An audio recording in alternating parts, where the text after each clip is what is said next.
তিমি যখন নিঃশ্বাস ছাড়ে তখন সে তার মাথার উপরের 2 ছিদ্র দিয়ে পানি ফোয়ারার মতো করে ছুড়ে দেয়, যা 30 ফুট পর্যন্ত উপরে ওঠে। ওর মাথার উপরের এই ছিদ্র এত বড় যে একটি ডলফিন সেখানে প্রবেশ করতে পারবে অনায়াসে। বিজ্ঞানীদের মতে পৃথিবীতে এ পর্যন্ত যত প্রাণী এসেছে তার মধ্যে সবচেয়ে বড় হলো নীলতিমি। এমনকি ডাইনোসররাও আকারে নীলতিমির চেয়ে অনেক ছোট ছিল।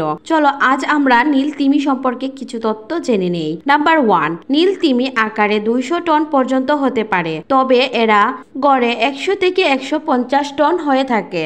নাম্বার 2, খাবারের সন্ধানে নীলতিমি বছরে 1000 মাইল পর্যন্ত ভ্রমণ করে থাকে। এরা ক্রিল নামের এক ধরনের ছোট চিংড়ি মাছ খেয়ে থাকে। নাম্বার 3, নীলতিমির পেট ভরতে 1 টন বা 1000 কেজি ক্রিল দরকার হয়, তবে এরা সারা দিনে প্রায় 3400 কেজি ক্রিল খায়। নাম্বার 4, নীলতিমি সাগরের 315 মিটার গভীর পর্যন্ত যেতে পারে। নাম্বার 5, নীলতিমি সমুদ্রে থাকে কিন্তু পানির গভীরে শ্বাস নিতে পারে না। এরা মানুষের মতোই বাতাসে শ্বাস নেয়, তবে মানুষের মতো প্রতি মুহূর্তে নিঃশ্বাস নিতে হয় না তাদের। অন্তত 30 মিনিট পর্যন্ত দম না নিয়ে পানিতে ডুব দিয়ে থাকতে পারে।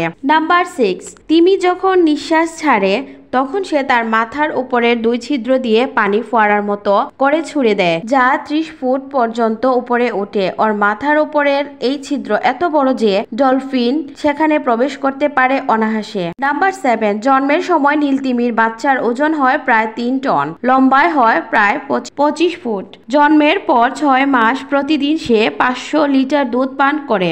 নাম্বার 8, দীর্ঘদিন বাঁচে নীলতিমি, গড়ে তাদের আয়ু 80 থেকে 90 বছর।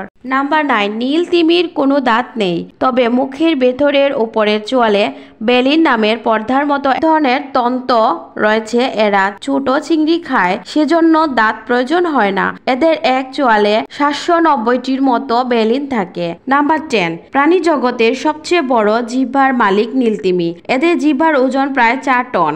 শরীরের তুলনায় এদের মস্তিষ্কের আকার বেশ ছোট, ওজন মাত্র 6 কেজি। মানুষের মস্তিষ্কের ওজন 1 কেজি 400 গ্রাম। নাম্বার 11, নীলতিমি আকারে একটি বোয়িং 737 বিমান, অথবা লম্বালম্বিভাবে রাখা 3টি দোতলা বাস, অথবা লম্বালম্বিভাবে রাখা 5টি আফ্রিকান হাতি, অথবা লম্বালম্বিভাবে 11টি ছোট গাড়ি, অথবা লম্বালম্বিভাবে 17টি মানুষের সমান। নাম্বার 12, নীলতিমি বিপন্নপ্রায় প্রাণী। সাগর নোংরা ও দূষিত হওয়ার কারণে অনেক নীলতিমি মারা যাচ্ছে, আবার প্রতি বছর মানুষ অনেক নীলতিমি হত্যা করছে। পৃথিবীতে এই মুহূর্তে 25,000-এর মতো নীলতিমি আছে। ভিডিওটি ভালো লাগলে শেয়ার করতে পারেন। এরকম আরো তথ্য জানতে আমাদের চ্যানেলটি সাবস্ক্রাইব করে বেল আইকন বাজিয়ে দিন।